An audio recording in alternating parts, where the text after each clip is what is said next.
10월 전도자의 삶, 오늘 마지막 시간입니다. 오늘 말씀의 제목은 잔치가 열린 교회입니다.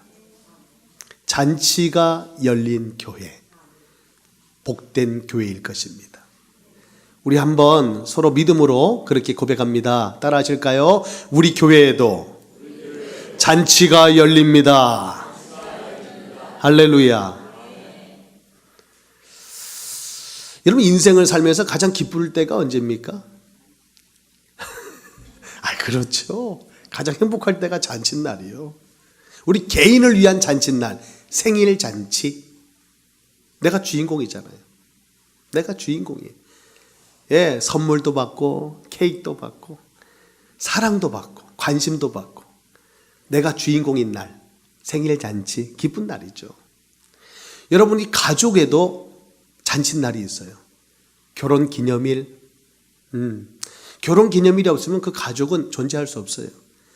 예, 두 사람이 하나 되어 한 가정을 이루매 사랑하는 자녀들이 나오고 한 가정을 이룰 수 있었기에 결혼 기념일은 결코 잊어서는 안 될 국경일 중에 국경일이에요. 할렐루야. 이 날이 기쁘지 아니할 수 없다. 여러분, 나라에도 잔칫날이 있어요. 국경일. 그렇죠? 많은 행사들이 있습니다. 잔칫날이죠, 잔칫날. 온 나라가 기쁨의 잔치 속으로 들어가는 고유 명절. 여러분, 잔칫날 아니고 무엇이겠어요? 여러분, 이 잔칫날 얼마나 행복합니까? 얼마나 풍성합니까? 기쁨이 있습니다. 즐거움이 있습니다. 넉넉함이 있습니다. 그래서 오죽하면 한가위만 같아라 라고 말하잖아요. 여러분의 가정, 여러분의 인생, 우리 교회도 날마다 잔치집 같은 은혜가 있게 되기를 소망합니다. 그러면 기쁨이 있어요. 넉넉함이 있어요. 풍성함이 있어요. 그런 교회가 되면, 그런 가정이 되면 얼마나 행복하겠냐는 거죠. 그런데 그냥 잔치라고 해서 다 행복한 것만은 아니에요. 누구를 위한 잔치인가가 중요합니다. 누가복음 16장 19절로 31절 말씀, 거지 나사로와 부자 얘기하시죠. 거기서 19절에 부자에 대한 말씀이 이렇게 나와 있어요. 한 부자가 있어 자색옷과 고운 베옷을 입고 날마다 호화롭게 즐기더라. 이 뭐예요? 날마다 잔치를 베풀었다는 거예요. 좋은 옷 입고 좋은 음식을 먹으며 그렇게 호화롭게 늘 즐겼다는 거예요. 인생이 잔치입니다. 인생이 잔치. 얼마나 돈이 많았으면. 그런데 우리는 그 인생의 결론을 잘 압니다. 그렇게 늘 잔치만 베풀던 부자는 죽어서 음부에 떨어졌어요. 여러분, 오늘 부자가 자기 인생을 자신을 위해서, 육신의 쾌락을 위해서, 기쁨을 위해서 늘 버렸던 잔치와 오늘 본문의 말씀에 나오는 잔치는 다른 잔치예요. 나를 위한 잔치가 아닌 것입니다. 오늘 성경에서 말씀하고 있는 큰 잔치, 어떤 사람이 베푸는 이 큰 잔치는 하나님을 위한 잔치예요. 그 천하보다 귀한 영혼을 초청해서 천국 잔치에 드림으로 그 한 영혼을 그토록 사랑하시고 기다리셨던 아버지 하나님의 마음을 기쁘시게 하는 잔치, 하나님 아버지께 영광 돌리는 잔치. 오늘 본문의 말씀은 그런 잔치인 것입니다. 그런 의미에서 우리 생수의 강교회는 이런 잔치가 날마다, 이 생명의 축제 잔치가 날마다 일어날 수 있기를 소망하는 것입니다. 여러분, 잔치에서 가장 분위기를 띄우는 것은 음식도 중요하고 분위기도 중요하지만 사람이 있어야 돼요. 생일 잔칫날에 아무도 나를 찾아올 리가 없어요. 케이크도 있습니다. 주인공도 있어요. 그런데 나를 축복해 줄 수 있는, 축하해 줄 수 있는 친구들이 곁에 없다면, 가족이 없다면 얼마나 쓸쓸한 잔치가 되겠어요. 여러분, 잔치집에 사람이 없다. 이거는 슬픈 잔치가 될 거예요. 오늘 본문의 말씀을 가만히 보니까 어떤 사람이 큰 잔치를 베풀어 놓고 사람들을 청하는데 한 사람도 그 잔치에 오질 않는 거예요. 오늘 이야기가 바로 그 이야기입니다. 왜 이 잔치에는 사람들이, 청함받은 사람들이 오지 않았을까요? 오늘 그 잔치, 큰 잔치 비유의 말씀은 우리에게 무엇을 말씀하고 있는 걸까요? 오늘 이것을 여러분들과 함께 은혜를 나눠보고자 하는 것입니다. 오늘 본문의 말씀 15절부터 봤는데 1절 말씀을 보시면 안식일에 예수께서 한 바리새인 지도자의 집에 떡 잡수시러 들어가시니, 바리새인 지도자의 집에 예수님이 청함받고 들어가셔서 함께 떡을 나누시면서 하신 말씀을 오늘 기록한 내용이 14장의 내용이에요. 여러 비유의 말씀을 하셨는데 이유가 뭐냐? 그 당시에 유대인들이 가지고 있는 잘못된 구원관을 바로잡기 위해서 오늘 예수님은 오늘 본문의 말씀, 큰 잔치 비유의 말씀을 주고 계시는 거예요. 유대인이 어떤 잘못된 구원관을 가졌냐? 그들이 기대하고 기다리고 있는 메시아가 오시는 그날 큰 잔치를 벌이실 텐데 그 잔치에 참여하는 자가 누구냐? 죄인도 이방인도 들어갈 수 없고 오직 거룩하게 구별된 우리만, 선민인 우리만 그 잔치에 들어간다. 그들은 그렇게 믿었어요. 그 잔치는 하나님의 나라를 의미하는 거예요. 그 잔치는 천국을 뜻하는 것입니다. 구원이죠. 메시아가 이 땅에 오실 때 구원받을 자가 누구냐? 죄인은 구원받을 수 없다 이거예요. 이방인은 꿈도 못 꾼다. 오직 선민으로 구별된 우리만이 그 잔치에 들어간다. 그들은 그렇게 믿고 있었다는 거예요. 이 얼마나 잘못된 생각입니까? 그 생각을 바로잡기 위해서 오늘 예수님은 이 큰 잔치의 비유를 말씀해 주고 계시는 거예요. 여러분, 하나님의 나라, 그 천국 잔치는 우리가 어찌어찌해서 열심히 노력해서 들어갈까 말까 하는 이상한 나라가 아닌 것입니다. 오늘 주님은 그렇게 말씀하지 않아요. 그 천국 잔치에는 누가 들어가느냐? 어떤 사람이 큰 잔치를 베풀어 놓고 사람들을 청하는 것입니다. 초대하는 거예요. 그리고 그 초대에 청함에 응대하는 사람, 그 사람이 들어가는 곳이 천국 잔치요 그 나라다. 오늘 예수님께서 말씀하시는 거예요. 그렇습니다. 예수를 그리스도로 믿고 그 이름을 영접하는 자는 다 그 나라에 들어가는 거예요. 구원 얻는 것입니다. 천국 잔치에 참여할 자격이 주어지는 거예요. 여러분, 그 나라는 오직 믿음으로 들어가는 나라입니다. 유대인들은 이것을 잘 몰랐던 거예요. 그들은 의로운 행위가 그들을 구원하는 줄 알았어요. 이 율법을 잘 지키면 구원받는 줄 안 것입니다. 잘못된 구원관을 바로잡고자 오늘 주님은 이와 같은 비유의 말씀을 우리에게 들려주고 계신다. 어떤 사람은 그렇게 말합니다. 그냥 그렇게 구원받고 그렇게 하나님의 나라에 다 들어가는데 누가 못 들어가겠냐? 너무 값싼 은혜 아니냐? 너무나 값싼 구원 아니냐? 너무 쉬운 구원 아니냐? 라고 사람들은 말합니다. 그런데 그렇지 않아요. 적어도 이 정도는 해야지 구원받지. 우리에게는 그런 생각의 기준이 있다니까요. 어떤 행위를 해야만, 어떤 도를 닦아야만, 어떤 공로를 쌓아야만 구원받지. 그렇게 거저 믿음으로 들어가는 나라가 그 나라면 다 들어가겠네? 그렇게 말하는 사람은 그 나라에 들어갈까요? 못 들어갈까요? 못 들어가요. 여러분, 값싼 은혜입니까? 아니요. 예수님의 피값을 지불한 은혜입니다. 그 십자가의 보혈의 공로를 힘입어 우리는 들어가는 거예요. 그 나라로. 그 천국 잔치. 그래서 우리는 초대권을 받은 겁니다. 우리가 초청을 받고 믿음으로 우리는 그 부름에 나아갈 때에 우리가 그 잔치에 참여하는 자가 되는 거예요. 여러분, 오늘 전도자의 삶 마지막 시간입니다. 우리는 이 말씀을 통해서 전도의 진정한 영적 의미를 다시금 깨닫게 될 거예요. 전도가 무엇인가? 영적인 의미가 무엇인지를 바로 알게 되는 시간이 될 겁니다. 더 나아가 전도자의 삶을 살겠다고 늘 고백하고 다짐하며 나아가는 우리의 삶은, 우리의 삶의 진정한 본분은 또 무엇인가? 우리는 다시금 알게 될 거예요. 오늘 이 한 시간도 그 은혜에 붙잡혀 우리가 진정 하나님을 기쁘시게 하는, 하나님을 영화롭게 하는 천국 잔치를 벌일 수 있는 여러분 믿음의 주인공이 될 수 있기를 바랍니다. 이를 위해서 우리가 몇 가지 은혜를 나누고자 하고 오늘 본문을 살피고자 하는데, 첫째로 천국 잔치입니다. 천국 잔치. 오늘 비유에 나오는 주인은 누구며 초대받은 사람은 누굽니까? 주인이 잔치를, 큰 잔치를 베풀었다잖아요.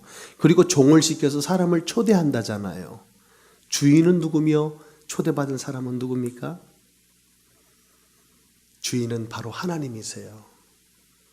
초대받은 사람은 유대인인 것입니다. 주인이 먼저 종을 보내서 초청했을 때 이들은 그 초대에 응하겠다고 약속했어요.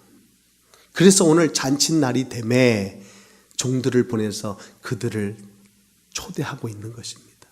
그런데 정작 오겠다고 약속했던 그들은 오지 않겠다는 거예요. 오늘 말씀이.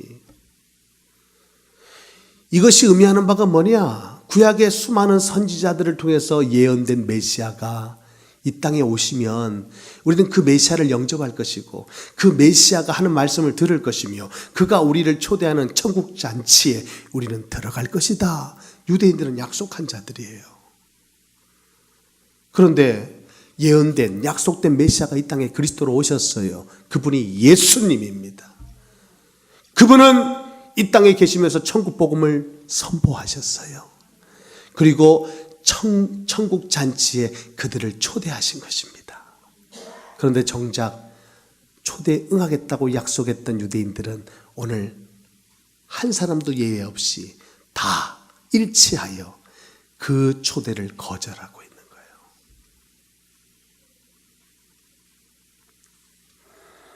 결국 하나님의 진노를 사고 마는 것입니다. 이것이 유대인의 역사의 가장 비극적인 순간인 거예요. 여러분, 오늘 예수님께서 우리에게 말씀하십니다. 우리를 부르십니다. 오늘도 여전히 수고하고 무거움 짐진 자들아 다 내게로 오라. 내가 너희에게 쉼을 주리라. 주님 안에 참 안식이 있잖아요.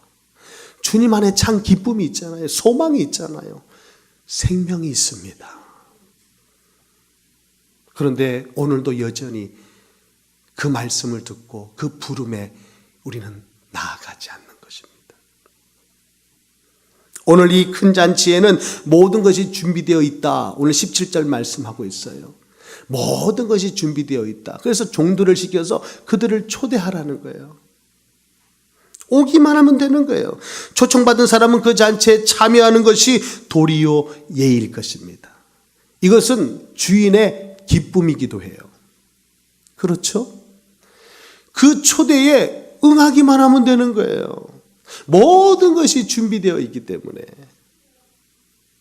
이 모든 것은 하늘나라의 천국 잔치를 의미하는 거예요. 하나님께서 하늘나라의 천국 잔치를 벌여놓고 이 땅에 예수 그리스도를 보내서 천국 복음을 선포케 하시고 천국 잔치에 우리를 초대하시건만 오늘도 우리는 그 초대에 응하고 있지 않음을 말씀해 주고 있는 것입니다.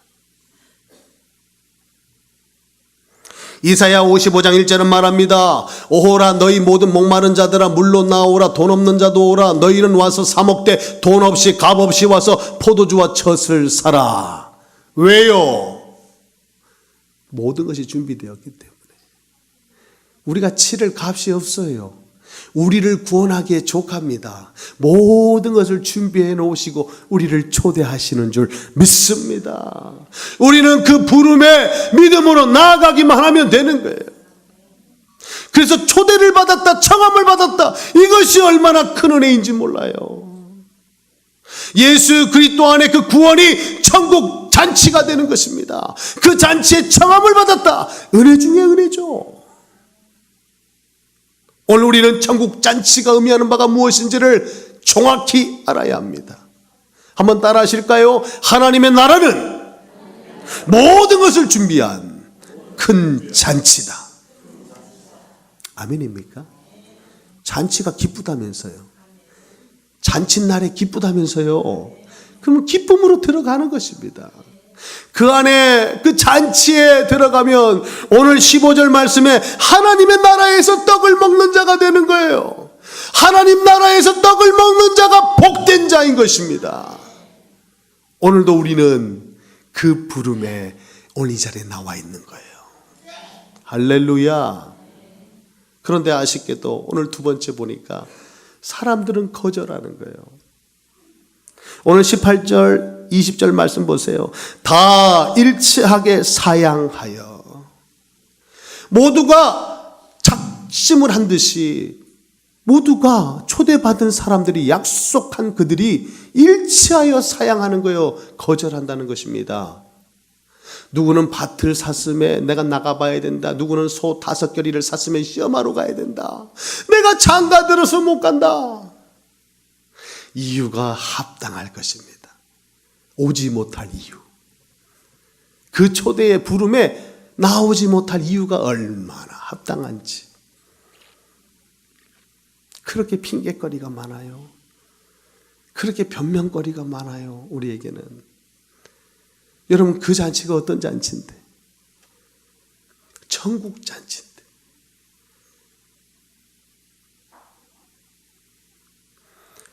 여러분, 이 핑계와 변명은요, 창조 때에도 있었습니다. 에덴 동산에서도 이 핑계와 변명이 있었다니까요. 첫사람 아담과 하와가 하나님 먹지 말라 했던 금단 열매 선악과를 범한 뒤에 하나님이 아담을 찾으십니다. 아담아, 아담아, 내가 어디 있느냐? 범죄한 아담이 두려워 숨어 있는데 숨을 곳이 어디 있어요? 여러분, 하나님 앞에 숨을 곳이 있습니까?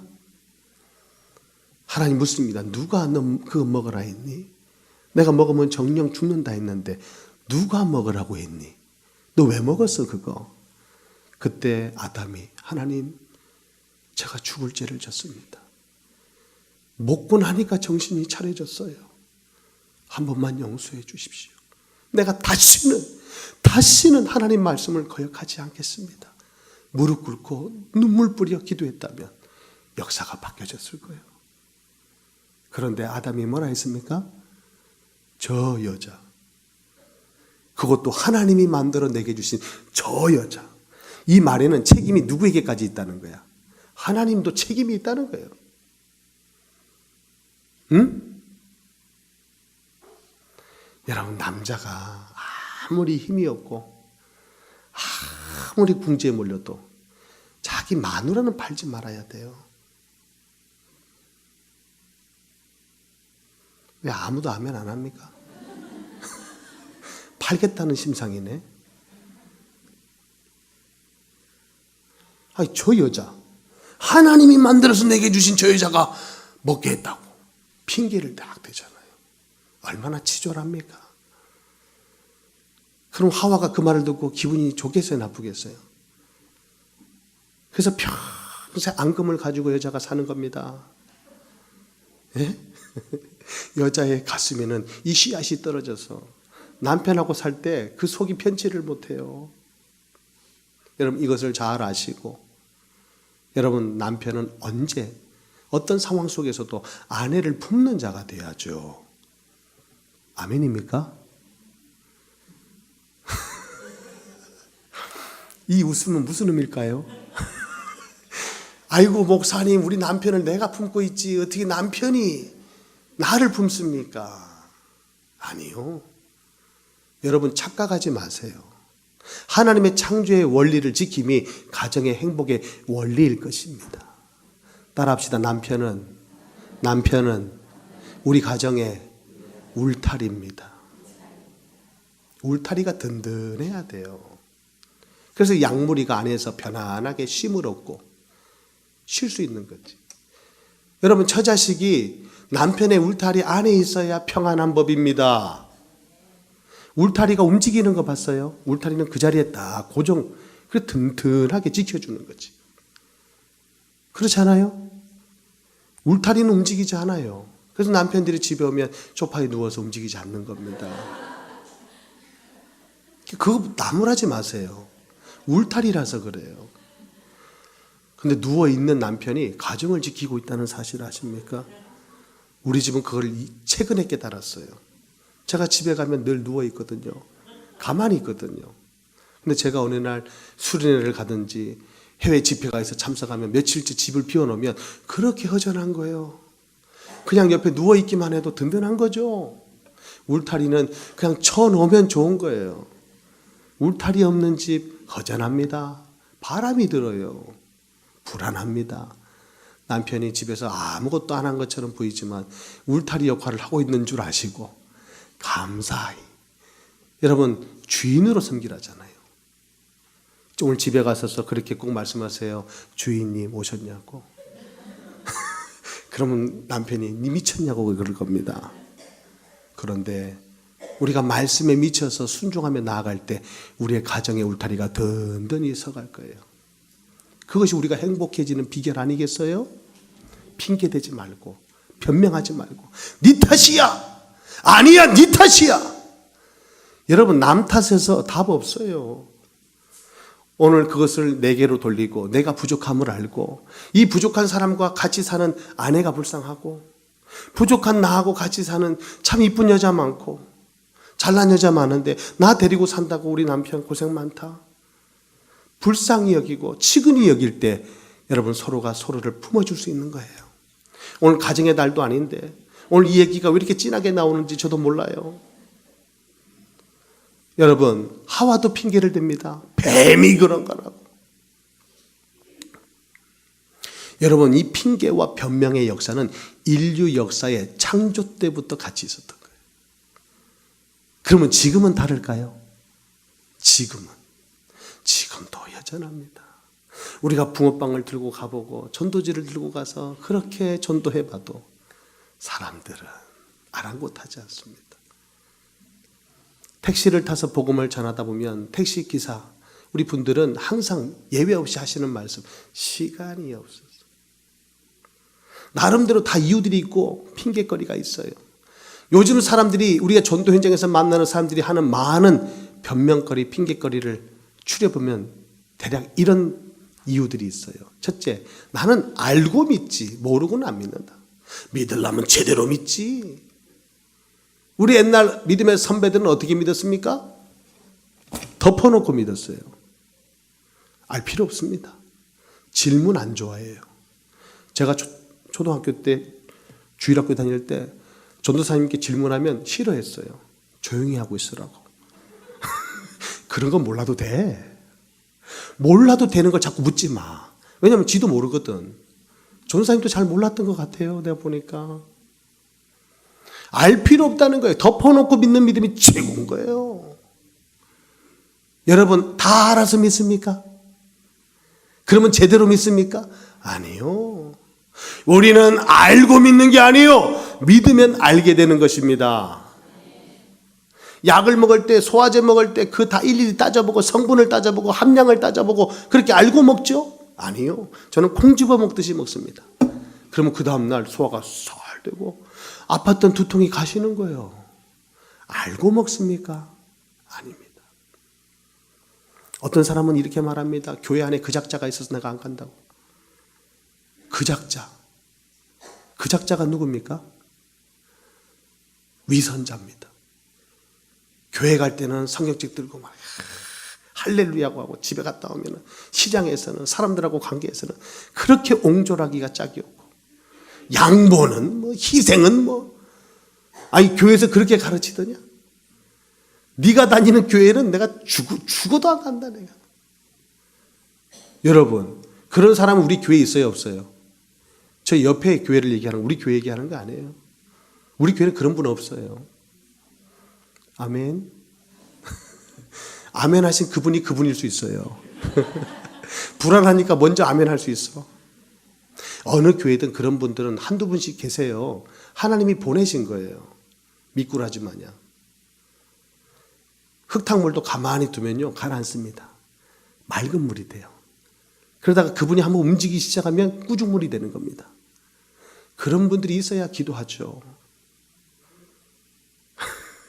그분은 우리의 기도에 불씨를 끄지 않게 만드는 은사를 가진 분들이 있습니다. 그런데 생각해 보세요. 그런 사람의 태도 때문에, 그 삶의 모습 때문에 천국을 포기해서 되겠어요? 내가 천국 잔치에 초대를 받았는데 안 가겠다면 되겠냐 이거예요. 이게 있을 수 없는 일이죠. 또 사람들은 어떻게 핑계를 댑니까? 죄가 많아서 못 건다는 거예요. 난 술을 못 끊었다, 담배를 못 끊었다. 우리 교회 안에도 지금도 술, 담배 맛있게 하시면서 그렇게 예배를 잘 참석하신 분들이 많아요. 할렐루야. 이럴 때는 좀 팍 찔려야 되는데, 이분들은 이럴 때는요, 길을 닫습니다. 여러분, 담배 끊고 술 끊고 교회 나오려면 그분 못 나와요. 나와서 은혜 받다 보면 끊어져요. 누가 와가지고 담배 냄새를 좀 풍기면, 이야, 담배 폈네? 이러지 마시고, 담배를 피고도 와서 앉아있는 은혜가 얼마나 큰 은혜냐 이거예요. 담배 피고 세상으로 갈 텐데, 술 마시고 세상으로 갈 텐데, 그래도 하나님의 은혜에 묶여가지고 붙잡혀서 이 자리에 와서 앉아있다는 게 얼마나 귀한 겁니까? 그런 사람들, 여러분 그런 분이 혹 계신다면 명심하세요. 마실 수 있을 때 마음껏 마시세요. 곧 못 마실 때가 오니까. 은혜가 채워지면 이제는 마시고 싶어도 못 마셔요. 안 들어가. 세상 것이 들어갈래야 들어갈 수가 없어. 주님으로 충만하니까. 여러분, 죄가 많아서 못 옵니까? 그러면 때가 많으면 목욕탕 안 갑니까? 때가 많아서 목욕탕 못 가요. 때밀러 가야지. 많을수록 가야지. 병이 많아서 병원 못 가요. 병원에 그럴수록 가야죠. 죄 많은 사람이, 죄인이 모이는 곳이 교회지. 의인의 모임이 교회입니까? 우리가 다 죄인인 것입니다. 죄인이 오는 곳이 교회예요. 그 말은 다 핑계입니다. 몰라서 하는 말이에요. 시간이 없어서 못 온답니다. 그분에게 시간 들여보세요. 오는지. 시간이 있으면 산으로 들러 강으로 놀러 다니기 바쁘지. 시간이 없어서 못 오는 게 아니에요. 마음이 없어서. 그 마음속에 믿음의 씨앗이었기 때문에 못 오는 겁니다. 오늘도 여전히 핑계와 변명거리는 넘쳐납니다. 오늘 이들을 보세요. 그렇게 큰 잔치를 벌이고 구원하겠다고, 우리에게 영생 주시겠다고 천국 잔치를 벌여놓고 초대하는데, 초대를 받은 것만으로도 은혜인데 그들은 못 오겠다는 거예요. 그러니 오늘 잔치를 베푼 주인이 얼마나 화가 나겠습니까? 하나님은 사랑의 하나님이시기도 하지만 동시에 공의의 하나님이세요. 그래서 하나님은 미련 없이 오늘 종들에게 21절에 이렇게 말씀하십니다. 종이 돌아와 주인에게 그대로 고하니 이에 집 주인이 노하여 그 종에게 이르되 빨리 시내의 거리와 골목으로 나가서 가난한 자들과 몸 불편한 자들과 맹인들과 저는 자들을 데려오라. 오늘 이들은 누굽니까? 오늘 이들이 누구예요? 저 시내 거리와 골목으로 나가서 가난한 자, 몸 불편한 자, 맹인, 저는 자들을 데려오래요. 이들이 누구예요? 유대인들의 시각에서 볼 때는 죄인인 거예요. 오늘 유대인들이 무슨 생각을 한다고 그랬죠? 메시아가 와서 천국 잔치를 벌일 때 죄인은 결코 들어올 수 없다. 그렇죠? 그런데 오늘 이 잔치를 베푼 주인께서 이 죄인들을 부르라는 거예요. 의인들인, 자칭 의인이라 여기는 그들은 오지 않으니. 요한복음 9장에 보면 1절 2절 말씀에 예수님과 제자들이 길을 가다가 날 때부터 맹인된 사람을 봅니다. 쟤들이 묻습니다. 이르되 랍비여, 이 사람이 맹인으로 난 것이 누구의 죄로 인함이니까? 자기니까? 그의 부모니까? 그 당시에 제자들과 함께 그 당시에 유대인들은 율법의식을 가지고 있었어요. 율법의식은 죄를 드러내는 겁니다. 그러니까 눈을 못 뜬, 날 때부터 앞을 못 보는 일조차도 결론적으로 볼 때 죄가 있어서 그렇다는 거예요. 죄가 있기 때문에 이것이 축복은 아니잖아요. 이 저주를 받게 된 것이다. 죄. 왜 가난합니까? 죄 때문에 가난해요. 왜 우리가 병듭니까? 죄 때문에 병들어요. 왜 맹인됩니까? 왜 다리를 접니까? 죄 때문에 그래요. 그들은 그렇게 본 거예요. 그런데요, 예수님께서 그들에게 뭐라고 대답하시는지 아십니까? 이것은 누구의 죄 때문이 아니다. 하나님의 일을 나타내시기 위함이다. 이게 복음의 관점이죠. 율법의 관점은 죄를 나타내지만, 죄를 가르치지만, 복음의 관점은 하나님의 일을 나타내는 거예요. 이 아픔 속에, 이 결함 속에, 이 부족함 속에 하나님의 은혜의 역사가 있다는 것입니다. 여러분에게 이런 아픔이 있을 수 있어요. 태어날 때부터 가지고 있는 고질적인 질병이 있을 수 있어요. 핸디캡이 있을 수 있습니다. 그러나 그것이 때로는 우리에게 불편함을 주고 불행을 가져오고 아픔과 고통을 낳지만, 오늘 말씀에서 보듯이 이런 죄인들이 천국잔치의 초대를 받고 있는 모습을 볼 때에 이런 아픔과 약점이, 결함이, 핸디캡이 있는 우리가 하나님의 그 천국잔치에 초대받을 만한 이유가 된다면 얼마나 감사한 일입니까? 내 힘으로, 내 능으로 할 수 있다. 나는 자신 있다. 나는 내 주먹 믿고 산다. 이런 사람이 세상에 얼마나 많습니까? 그러나 우리는 죄인이요, 우리는 약함이 너무도 많고 우리는 너무나도 연약한 자가 아닙니까? 내 힘으로 살 수 없어요. 주님의 은혜가 아니고서는, 하나님의 자비와 사랑이 아니고서는 우리는 한순간도 온전할 수 없는 자인 것입니다. 이것을 아는 자가 그 부름에 나올 수 있는 거예요. 바울은 고백했습니다. 내 약함을 자랑한다고. 왜요? 하나님의 은혜가 부어지고 그 능력이 임하는 통로가 되니까. 여러분, 약하기 때문에 감사한 거예요. 부족하기 때문에 감사한 거예요. 그래서 하나님의 은혜가 더 크기 때문에. 이런 결점 많은 사람들, 소외된 사람을 데려와서 오늘 천국 잔치의 자리에 앉히는 것입니다. 종들이 주의 명을 따라서 그렇게 다 수종들고 순종한 것입니다. 22절, 종이 이르되 주인이여 명하신 대로 다 하였으되. 이 말은 무슨 말이에요? 이들이 다 왔다는 거예요. 이들이 다 그 초대를 받고 왔다는 거예요. 엉겹결에, 야, 나도? 나를 초대했어? 나도 오래? 감사해서, 기뻐서 이들은 다 왔다는 거예요. 그런데 아직도 자리가 있나이다. 빈자리가 많은 거예요. 23절, 주인이 종에게 이르되 길과 산 울타리가로 나가서 사람들을 강권하여 데려와 내 집을 채워라. 여러분, 길과 산 울타리가로 나가서, 이들이 누굽니까? 이들은 이방인인 거예요. 울타리가에 있는 자들.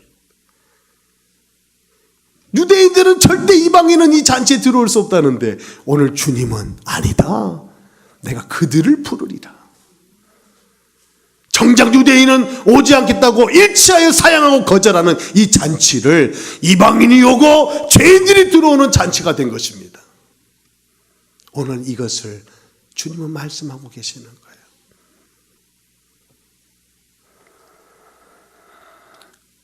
강권하여 내 집을 채우라. 여기서 강권이란 말은 헬라어로 아난카손이라는 말인데, 이것은 강요하다가 아닙니다. 설득시켜서, 강요해서 데려오는 것이 아니에요. 인격적으로 호소하는 거예요. 감정으로 호소하는 거예요. 진심으로 호소하는 거예요.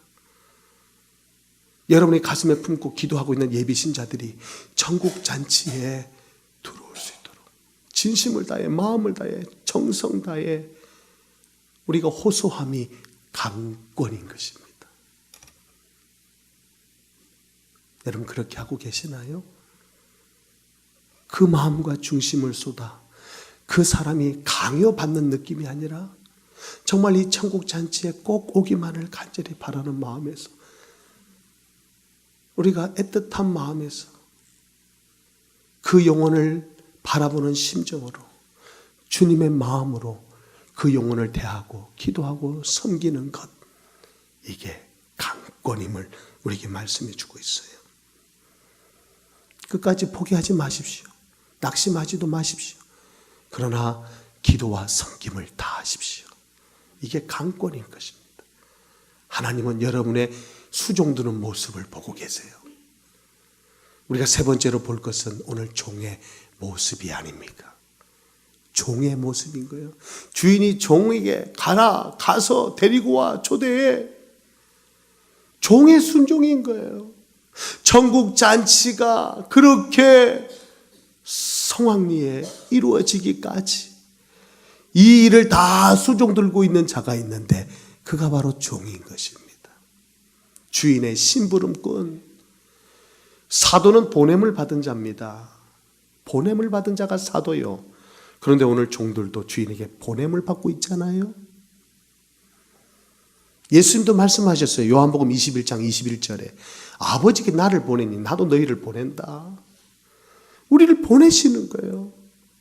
마태복음 28장 19절에 예수님께서 말씀하셨습니다. 너희는 가서 모든 민족을 제자로, 너희는 가서, 가라는 거예요. 은혜가 필요한, 이 구원에 하나님의 생명이, 하나님의 자비와 사랑이 필요한 그 영혼을 찾아가라는 것입니다. 이것이 주님의 종된 전도자의 삶을 살겠다고 믿음으로 고백하며 이 자리에 서 있는 우리에게 들려주시는 주님의 음성인 것입니다. 이것이 저와 여러분이 가진 사명이요, 영원한 미션인 것입니다. 아멘이십니까?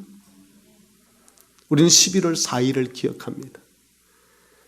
한 해가 저물어 가는데 이 한 해 동안 베풀으신 은혜가 얼마나 커요. 추수감사주일, 그 어느 절기보다도 뜻깊은, 그야말로 구원받은 우리에게 있어서 하나님의 풍성한 은혜에 한 해도 살아왔음을 감사하며 기쁨으로 드려야 될 잔칫날이 아닙니까? 누구를 위한 잔치입니까? 내게 그 복 주시고 은혜 주신 하나님을 위한 잔치일 것입니다. 이 잔치에 결코 빠져서는 안 될 것이 바로 하나님이 그토록 찾으시고 부르시는 한 영혼이 아니겠습니까? 그래서 우리는 영혼을 추수해서 하나님 앞에 생명체 축제로 올려드리는 추수감사주일이 되고자 하는 거예요. 그래서 우리는 예비신자를 작정하고 기도하며 섬기며 그날을, 그 잔칫날을 준비하고 있는 것입니다. 오늘 말씀의 종들과 같이. 여러분, 주님의 이름으로 축복합니다. 여러분의 마음속에 품고 기도하며 섬기고 있는 모든 예비신자들이 그날에 여러분의 부름, 여러분의 초청, 여러분의 청함을 듣고 다 천국 잔치에 참여함이 있는 은혜의 날이 되기를 주님의 이름으로 축복합니다.